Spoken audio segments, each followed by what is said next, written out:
Hey everyone, James Azar here with CyberHub Engage. Mike and I just got back from RSA. We're tired, we're sleepless, but we were so happy to meet so many of you there and be able to exchange in conversation around cybersecurity. The episode you're about to listen to was recorded at RSA, and we're so proud to bring it to you guys today. We're so excited about a lot of the conversations we had at RSA. We look forward to getting your feedback. And without further ado, here's a quick message from our sponsors at RSA, and then right into this CISO Talk RSA Roadshow special. Until next week, guys, stay cyber safe. Do you know where all your keys are stored? Do you know how many certificates and keys you have? Are you managing keys in multiple environments? If you don't have a secure cryptographic foundation, chances are you're struggling to understand the status and security of your cryptographic keys. Unbound's key security and management experts can help.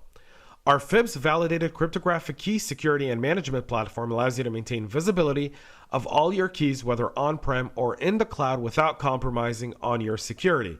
Know exactly where your keys are and how they're being used. Manage them all with a single pane of glass.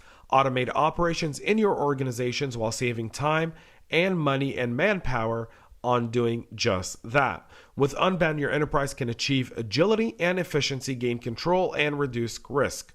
Today, Unbound is offering CyberHub Engage listeners a free demo of their cryptographic key management technology. Just go to bit.ly-get-unbound. Again, that's bit.ly-get-unbound for a direct ability to book your free demo of their cryptographic key management technology, which will help you secure your organization. Again, that's bit.ly-get-unbound. Hey everyone, I want to talk to you about Cenac's crowdsourced security platform that delivers effective continuous penetration testing at scale. Cenac uses the world's top security researchers and AI-enabled technology to find what scanners and regular testing do not. It's used by the US DoD, leading enterprise and high-growth mid-market companies that strive for a quicker turnaround and better security. To learn more about their crowdsourced security platform, go to Cenac.com. Again, that's Cenac, Synack.com. That's Cenac.com for more information.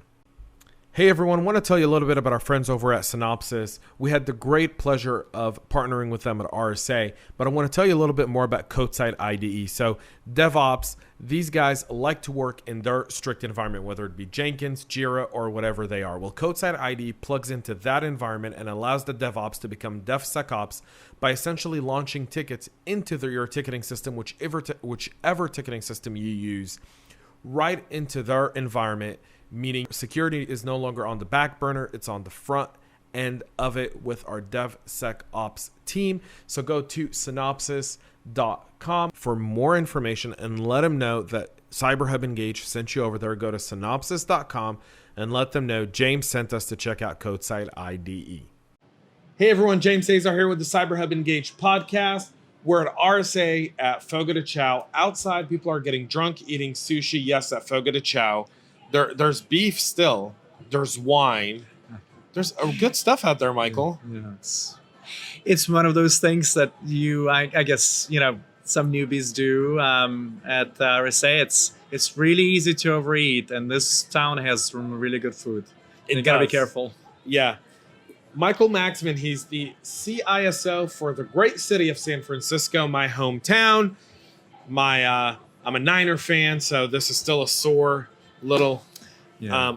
It was funny being on the flight yesterday. So many people wearing Niners gear, and I was gonna wear my Garoppolo jersey, and then I decided that I wouldn't do that. It still hurts. It stings, Michael. Yeah.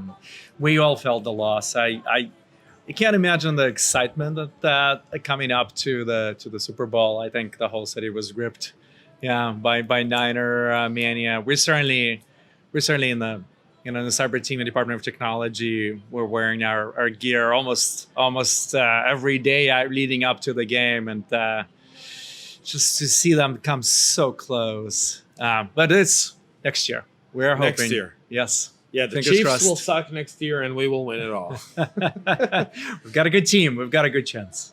We've got a great head coach. That's right. Kyle Shanahan. Sorry, there's like bugs in here. All right. So, Michael, I'm sorry, this is RSA. We're on the road. This is outside of our natural habitat of our studio in Georgia. And so, there are things that make us do things differently. How'd you get started becoming a CISO? What was your journey like? I don't know if there was like a CISO destination, but I was always into security. I think, I've got an engineering bent, but a very specific one for security. Most engineers like to build stuff, right? I like taking it apart and seeing how it can go wrong. So I think that's a lot of people kind of come to security when they realize they really have this mindset of, I can figure out a way to break this. And so many conversations I have with my engineers in the city, and they say, why would anybody do this? We just build it this way. And kind of it takes almost a different kind of approach to say, oh, no, there's people there who are figuring out how to break the beautiful thing you just built. And that's what we're here for. So I always felt that security was the right place for me. And over the last 15 years, I've been looking at and been taking different roles. I worked for as a consultant. I worked, helping security teams, get better. I worked on the audit side. I worked for the regulator. I worked, in risk space and the strategy space. And I think all of those experiences led me here. So, if somebody is aiming for the CISO, I think my advice is take all kinds of different roles, because that would make you a much better CISO when you get there. I think that's such a true statement. There's, in all my time doing this podcast and talking to so many people like you, Michael, everyone has a different journey into becoming a CISO, right? It's just some people come from a military background, some come from DevOps, some come from software. Some are even legal guys. They're, what I like to call pencil pushers. And so it's great to hear that. You and I had a conversation, and I didn't want it to end. No. It was good, and I kind of want to get right into it. I always like to build up the story, but at RSA, we got to get right to the meat, baby. I mean, it's a busy time. There's stuff to do. There's sushi outside that needs to be eaten, wine to be drunk. At a Brazilian steakhouse, right? At a Brazilian steakhouse. Hey, I didn't make the rules. All right? Yes. But at least it's a Japanese guy making the sushi and not a Brazilian. Authenticity. This counts is the for city. something. This is the city where we take our food seriously. Yes. It does. So you and I were talking a while ago, and you brought up we were talking about the challenges that small businesses have with cybersecurity.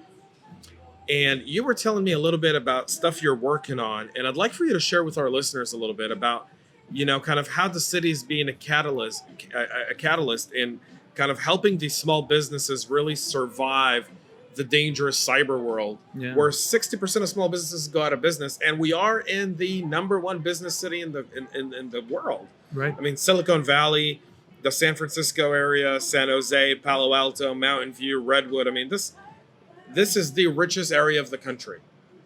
Even we can go up to Napa. We're definitely very proud of our small business community here and entrepreneurial spirit. I think a lot of people come here to San Francisco and they want to start something new, or they've been working for big corporate boys and girls, and now they really want to actually do something on their own.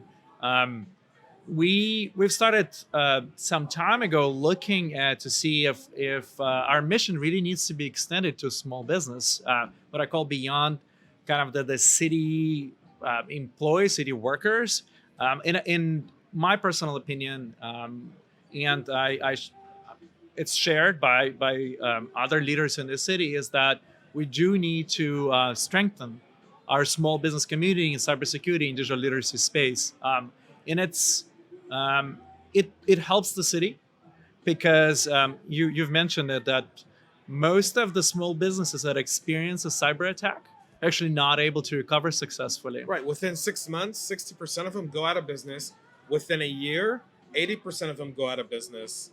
It's not good numbers, Michael. No, that's not good numbers. And we want to have a strong small business community. We want them to succeed. We want them to create jobs here in the city, and we want them to to do good for the city. So we've started looking at how can we help them.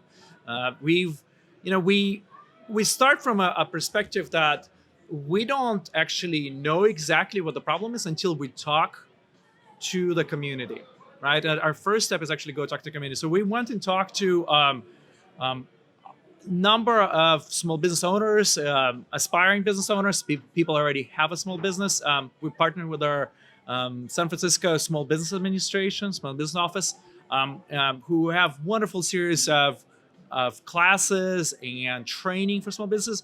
We've borrowed just 10 minutes from sometimes a day-long session, and we ask all of these entrepreneurs, small business owners, to tell us what is their perspective of cybersecurity. And you probably wouldn't be surprised when almost uniformly they told us that they care about cybersecurity. They're aware that cybersecurity is a problem. They're having a hard time understanding what they can do about it. We talked to a number of them, and some of them said, well, I'm an Amazon marketplace. I think it's secure. Is it? Right? Others said, we don't know what the resources are.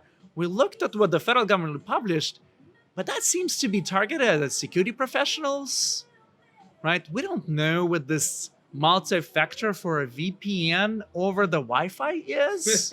Like, how do I do that, right? Where's the easy button? So if there's any place where we can invent the easy button, it's here, Michael. Well, I don't know if I don't know if giving more advice to small businesses is really what they're looking for, and that's what we realized. So we started to look. We don't have a perfect solution, but we're starting to think of creatively of how do we help those folks.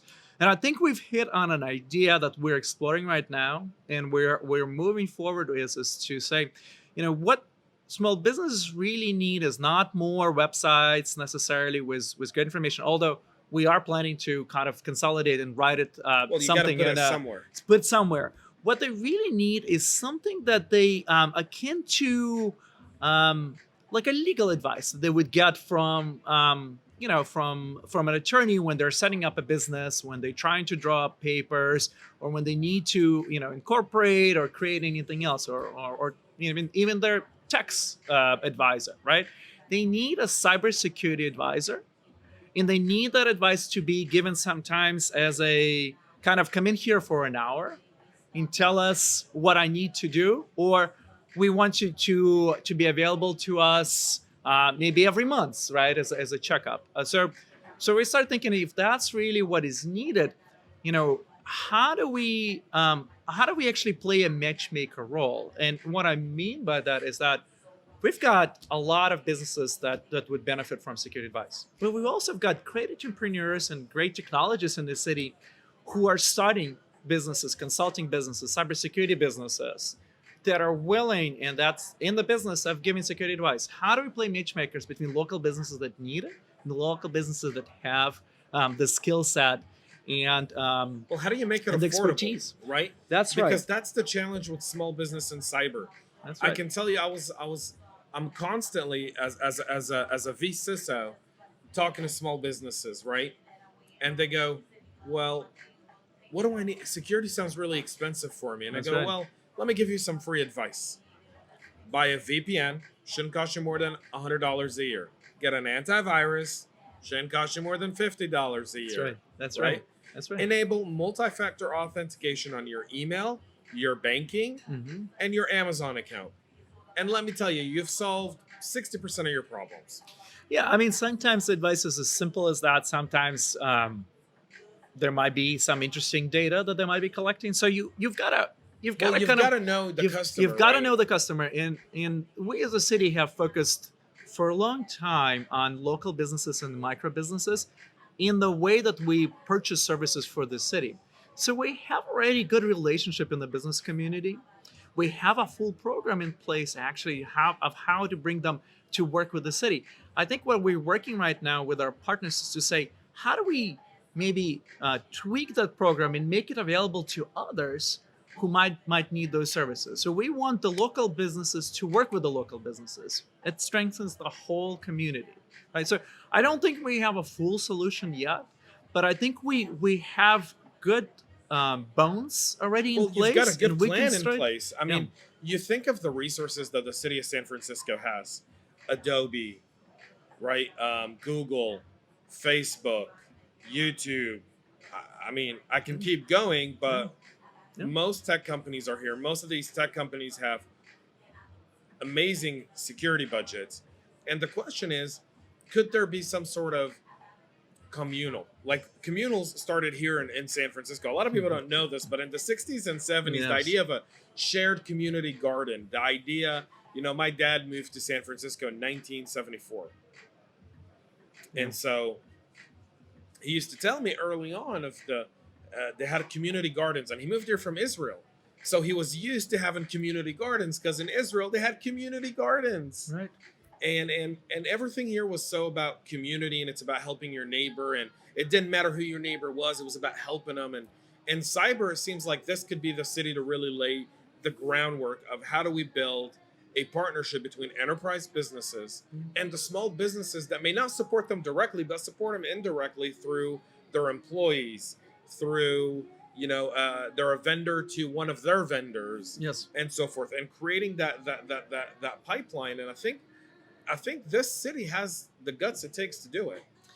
I think so. I mean, we've been actually we've had a really successful program of bringing those enterprises to work with the city and help city solve problems. So we have a award-winning innovation program where the companies like Google and others you name actually come and work with the city pro bono, whether it's a day for their employees or a longer term assignment. And I think the employees from those companies tell us it's they have to be very high performing, and it's really a bonus to them to be able to be for the company to sponsor you to work with the city, and they solve problems for the city.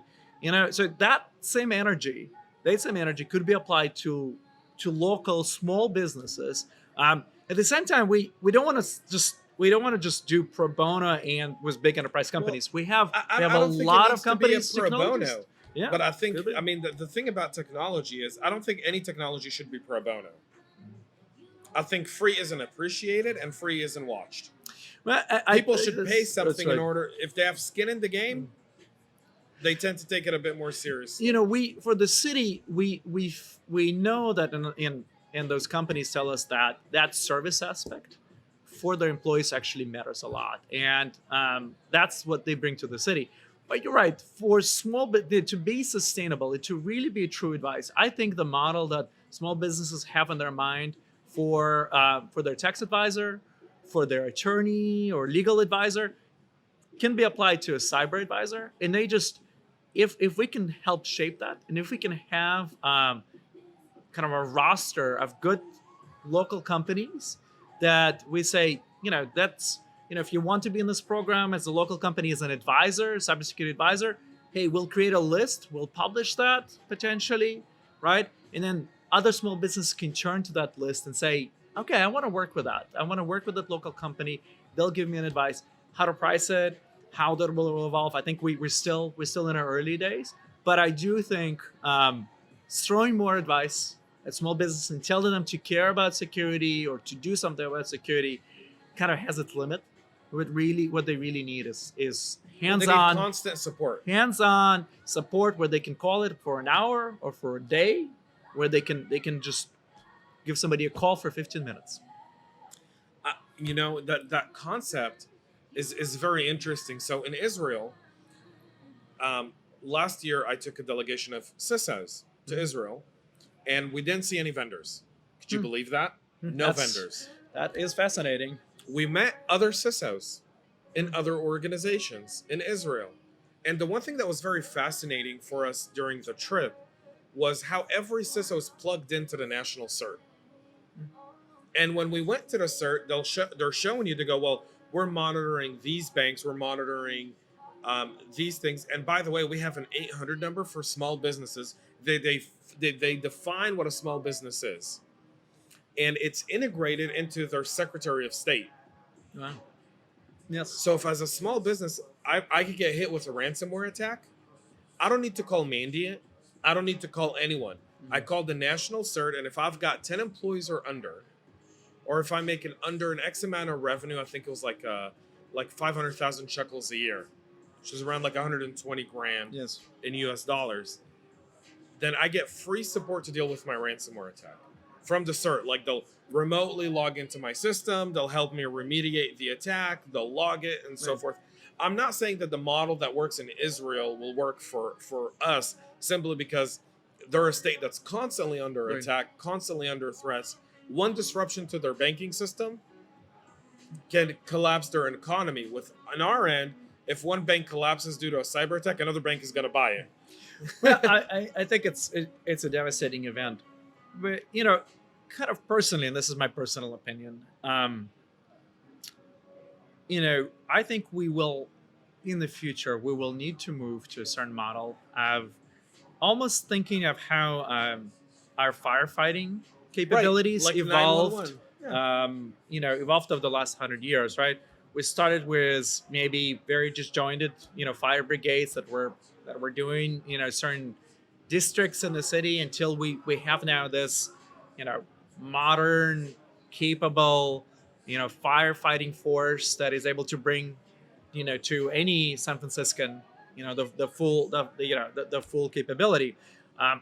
I suspect, others can disagree with that, is that we are going to move in the direction where there will be an expectation, I think, of if you're a small business in the city, potentially, that the city will provide the cyber firefighting capability to you when you're on fire. I think we will have to move because, the current cyber state is are like not, fires. It's not sustainable. I think cyber attacks is like fire in an emergency. In fact, we've been thinking in the city, and we've actually put our cyber preparedness under emergency management, because we think cyber can benefit from learning how other disciplines are dealing with emergency, and we have a long-standing tradition, as you can imagine, about managing emergencies really thoughtfully, especially in when we talk about this particular city and its preparedness on earthquakes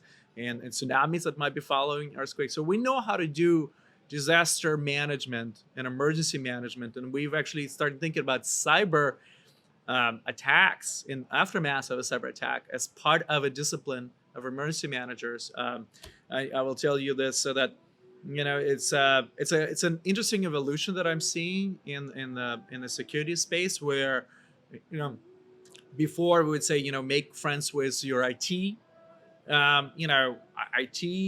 partners, and then make friends with your HR partners.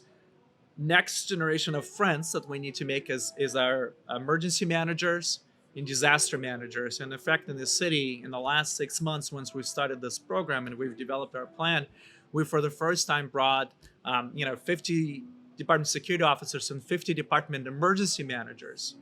Oftentimes for the first time in the same room, talking about cyber as an emergency and as an exercise that will need both sides to be together.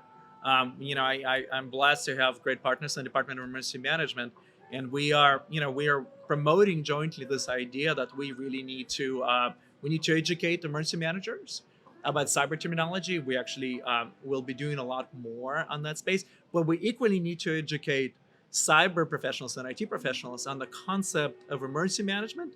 FEMA has very structured, very good methodology about how do you stand up a whole operations center or an emergency. There are very specific concepts, and we're educating both sides.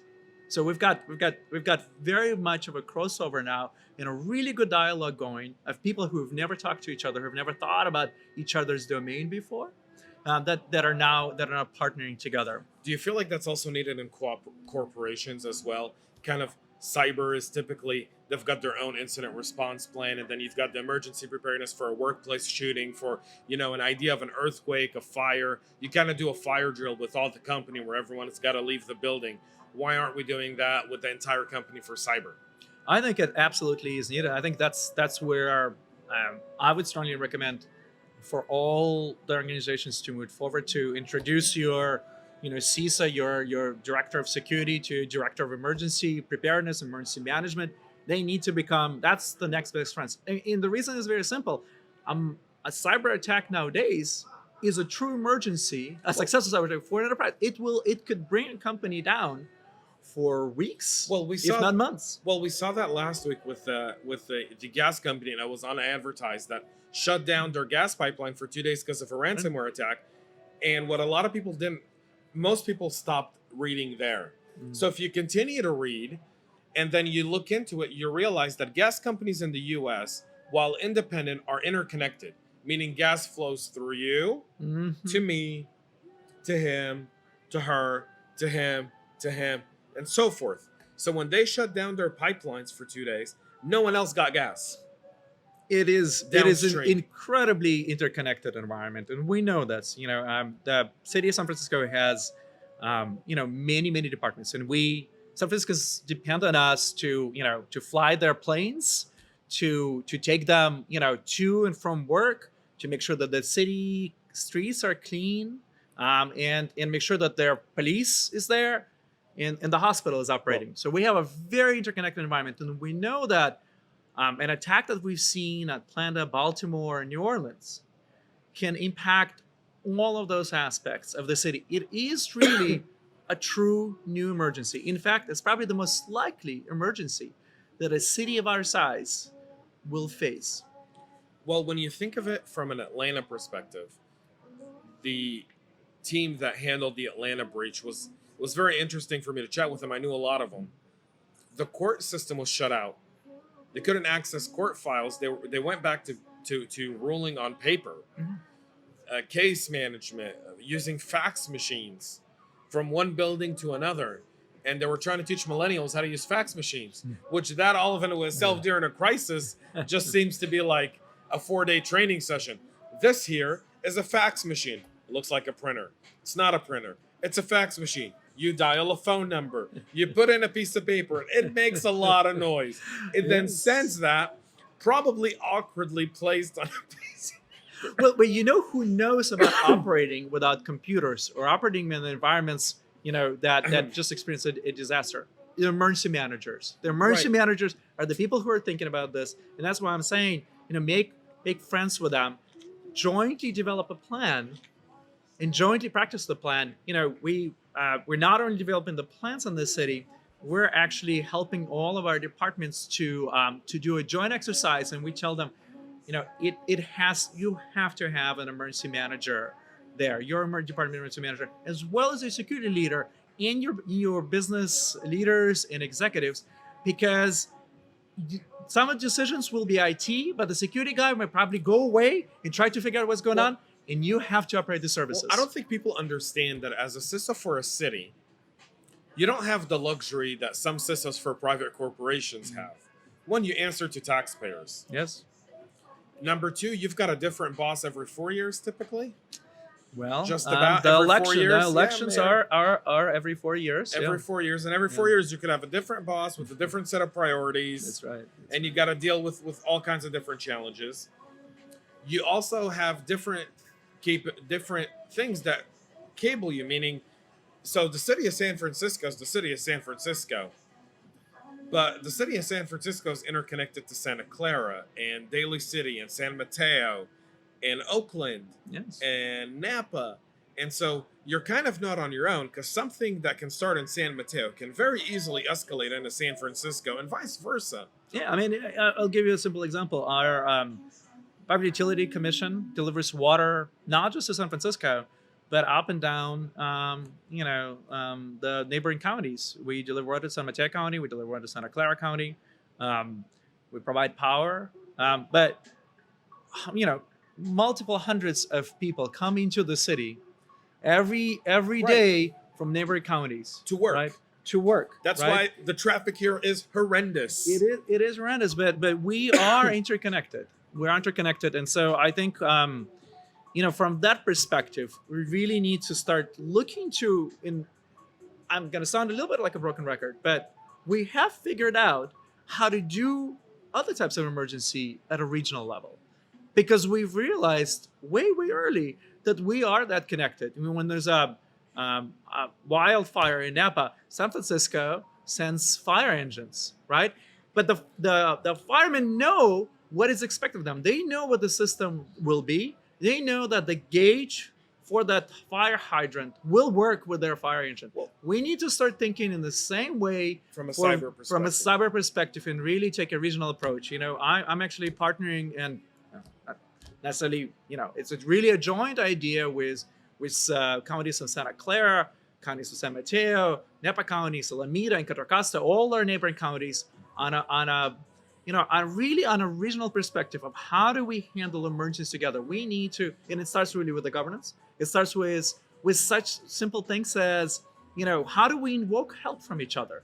What is that, memorandum of understanding would look like? How do we ask for help if we need help? We've seen Well, we those saw that situations. challenge in Baltimore. We saw that challenge in Atlanta. right.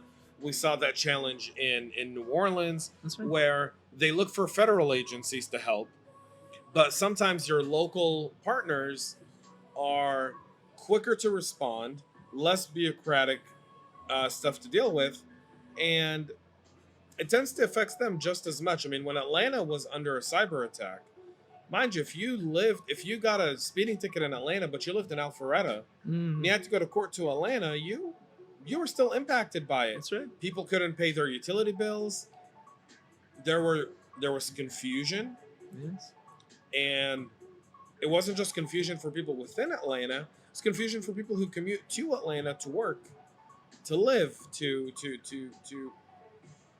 I mean, there's so many aspects to being a CISO of a city I don't envy. No, And there's great benefits to it. It is an honor. It's an honor to serve. It's a rewarding position. Yes. Simply, and in a city like San Francisco, I think specifically because of its history, Yes. San Francisco's always have been at the front of everything, kind of leading the way. Silicon Valley was Silicon Valley's in the 70s when people still didn't know what silicon was, I think. So, I mean, the fact is, you think of the companies that pioneered San Francisco, the storage techs, the Intels, the, way back in the day, the HPs, Right. you know, Fairchilds. Yeah. I mean, But I would say this, that we are surrounded by this wealth of technology, and we're still a government organization, right? And so I share challenges and pains that other cities around the country share as well. And I don't think I'm, in this in any way superior or unique, position. I think I'm trying to catch up, just like any government organization to catch up. And you're right in terms of the impact on San Franciscans and our visitors, our partners. If something is, I think, more so than any breach of a national or even a state agency, local government is where really people feel pain. It's where your birth certificate is given. It's where if you want to sell a house, right? Like I said, want to go to court. It's where you're hoping that the hospital can take you if you've got something, right. That's really where people live and do day to the day. city is where you interact with your elected officials. That's right. Right? Because you don't really see your congressman. You don't really see your senator. But you do see your city councilman. You do see your mayor. You do see the city servants, the CISOs, the CIOs, the people who are in charge of emergency management, of electricity, of water. Those are the people who you call to file a complaint with. And they live in your neighborhood. Their kids go to the same school as your kids. That's right. And so it's a little bit more personal.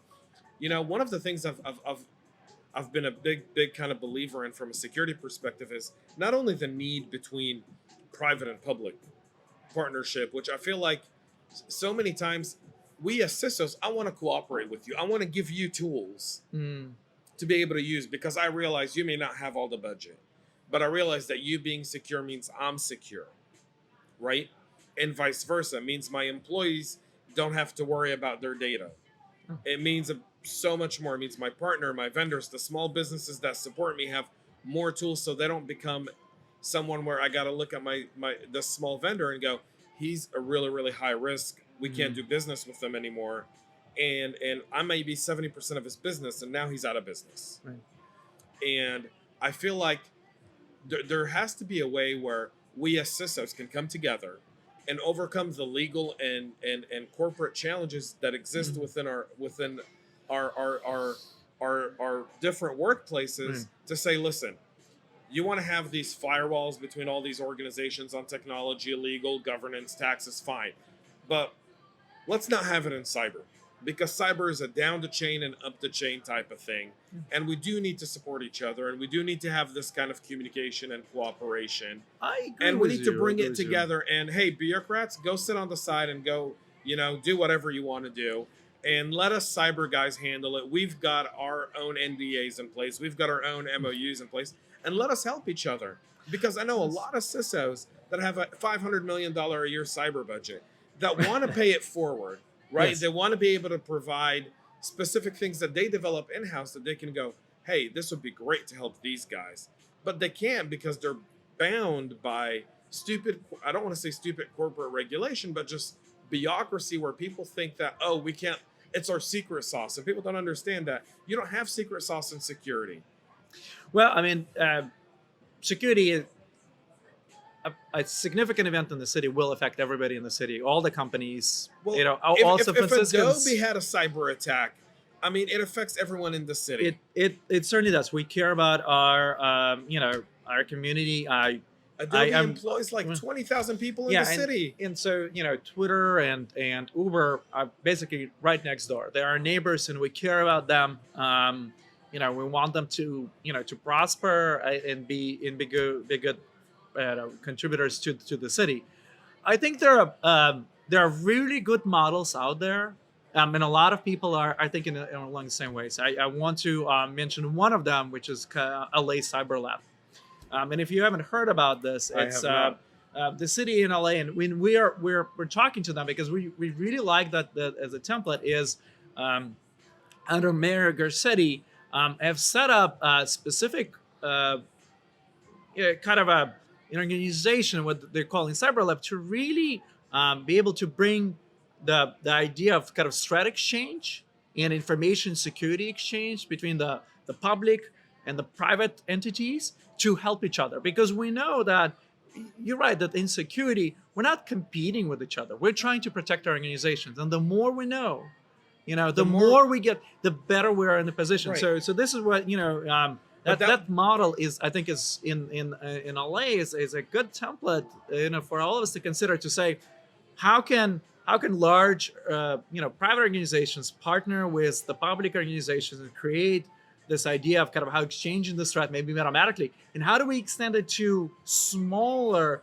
maybe not micro businesses, but smaller or medium-sized businesses, right. so they can 10 benefit to of 50 employees, and they can benefit from this idea of exchanging threats and really seeing, because sometimes the threats hit us, sometimes the threat hits Uber, Twitter, and how wonderful would it be if we can really partner and understand what we're facing, right? Without having to avoiding the procurement maybe rules and other challenges we have, but really share the information in the right way and automatic way. So I think there are people that are thinking very much in the same lines as you are. There are good templates, and I think I'm hoping that those templates, we are certainly going to explore that. We we in San Francisco are starting to look to partners, other large municipal areas in the country, and we're starting to have this really a national conversation. The Cyber Sister program, and we really need. I'm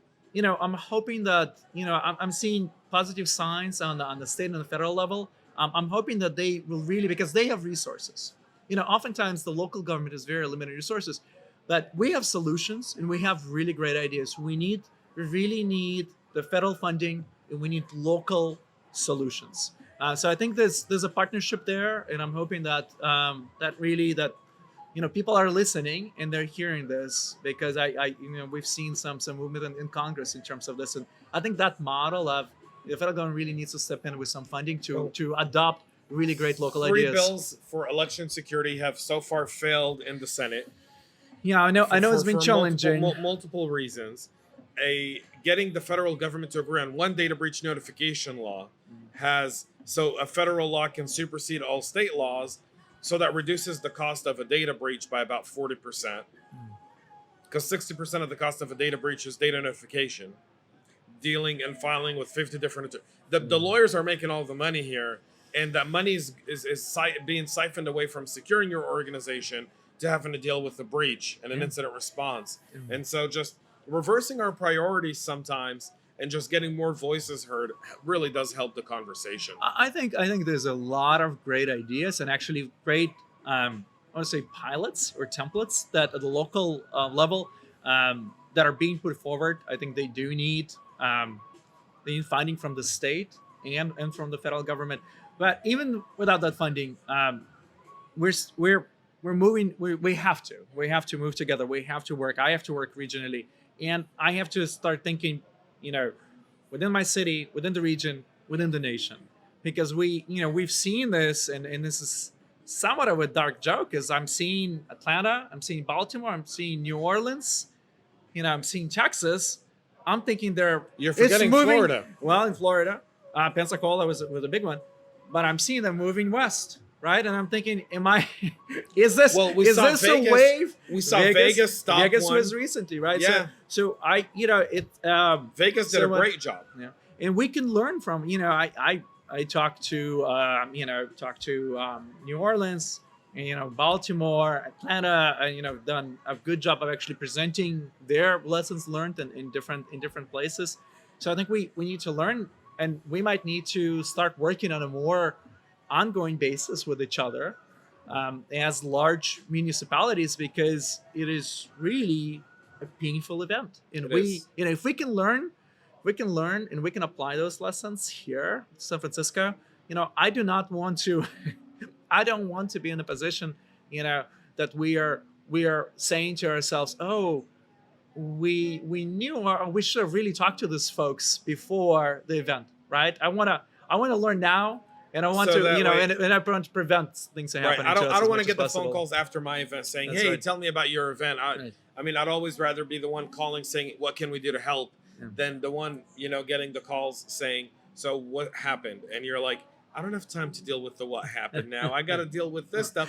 And by the way, I'll have plenty of time to talk about it, because I'm probably going to get fired once we get this event under control. Well, and then that's a whole other issue. Hopefully not. I mean, I think that's that will take us to another conversations. I mean, the pressures on the CISO role, and kind of in that idea in the back of your mind, what it will look like after mass for personal liability. I know a lot of CISOs I talk to are really, kind of really in a position where they're worried about that, and they're stressed about that as well. So we did a roundtable earlier this month in Dallas, and our topic was the CISO's personal incident response plan. So it's great that you have one for your company, but do you have one for your career? Do you know what you're going to do the moment you realize you're in a breach? Who are you talking to? How do you secure your reputation? Do you have your resignation letter ready? Do you know what your next steps are going to be? Do you know how you're going to support your family for the next 3 to 9 months until you find your next role? Are you ready to maybe accept a lesser role post-breach in order to, bring yourself, it's like being a star quarterback and then, getting traded all of a sudden, and now all of a sudden you're a backup in a different team. Are you mentally prepared for that transition? And it was a very interesting conversation. A bit of a sad state of affairs, right? And I can see how that really, when that goes through your mind, are you going to be as focused? I would say for me, my first focus is on the job, is Right. the San Franciscans, is on the city that I'm honored to work for. I think I'm thinking about what's my next move, where I'm going to be. That will come later, right? I work with people who, another thing is, I would say to you this, is that I've talked to city leaders, and I'm very energized by those conversations, because once we start talking about disaster preparedness and emergency management, they know that disasters happen. We can prepare as much as we want here in the city, but we can't control the disaster. We can't control where the big one hits, right? And I think you're having that different conversation, though. You're talking disaster. Yeah. And in organizations, a cyber attack, if you're a publicly traded company, you've got board members asking for someone's head. They want to know. It doesn't matter. You can have the best. Perfect example, DISA. Yeah. Defense organization has millions and millions of dollars in their cyber budget. In fact, they just got like $134 million like earlier this year increase on top of their initial budget for cybersecurity. They still had a cyber incident. Incredible budgets. And I think this is where, as CISOs, we really need maybe to shift the conversation with the boards. If they expect perfect security, I would say the CISO needs to have an honest conversation about that. There's no such thing, right? It's about kind of managing risk. But I like the conversation with disaster because, in my elected officials and my city leaders, this is a conversation they've been having for decades. But in the city of San Francisco, they understand that conversation, and I think they can relate. And when I say cybersecurity, as a metaphor, is a big breach, is like a disaster, they know that it happens, and it's all about preparedness. It's not about blame. It's about how well prepared. But as well as prepared you can be, things hit, and you've got to what I think the role of a CISO in those conversations to say, how will we become resilient? Right.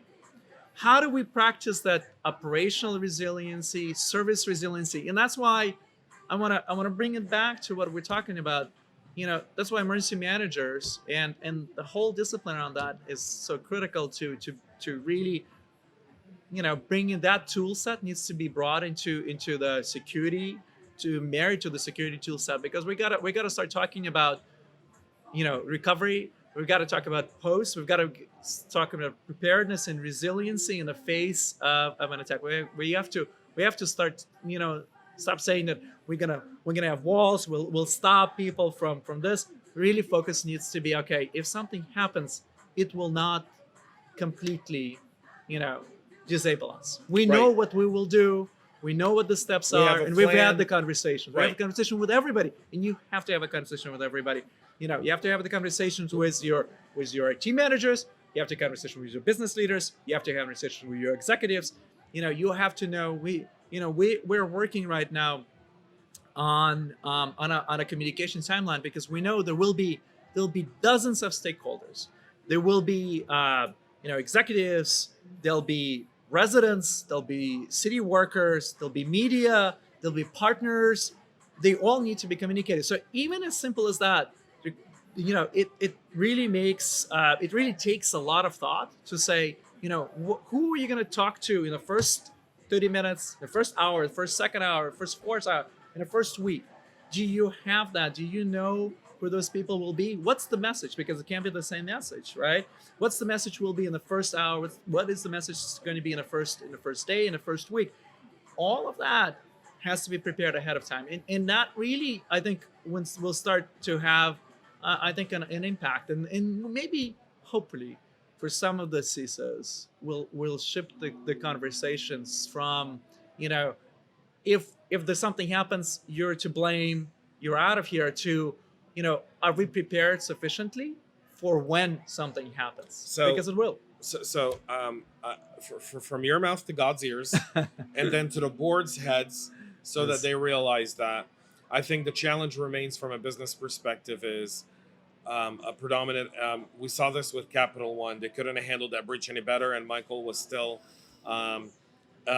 promoted to cybersecurity advisor. Yeah, I think that creates a level of job insecurity in a role where you're bound to go through events and you're bound to go through challenges, and you want to be able to know that, if it's not negligent, that at least you'll be able to still have something. And I can tell you the one thing we all took away from our roundtable was the fact is that we need to plan better. We need to set expectations, like you said, which is, talk to the board, talk to your executive leadership, and set proper expectations. But a lot of times that's easier said than done. I know it's hard. And it's company culture, and there's so much more to it. Michael, I want to thank you for your time. We are over time, man. Yeah. But this was such a fun conversation. It was a great conversation. It was like our phone call. I didn't want it to end. And now I didn't want this episode to end. And so I'll have to have you back on again so we can talk more cyber, Michael. Yeah. Thanks so much for coming by. And folks, you're watching the CyberHub Engage podcast. We are live at RSA. Michael Makstman, the CISO for the city of San Francisco, my hometown, the city. Go Niners, go Giants, and go Lakers. Well, nowadays we're all a little bit of Lakers fans. I think nowadays we are. And so that's it for us here today, folks. We'll be back with more content here from RSA in the following weeks and to come. Michael Makstman, CISO for the city of San Francisco, thank you for joining us. Thank you so much for tuning in and listening. We'll be back with more. Until then, folks, enjoy the rest of your day and stay cyber safe.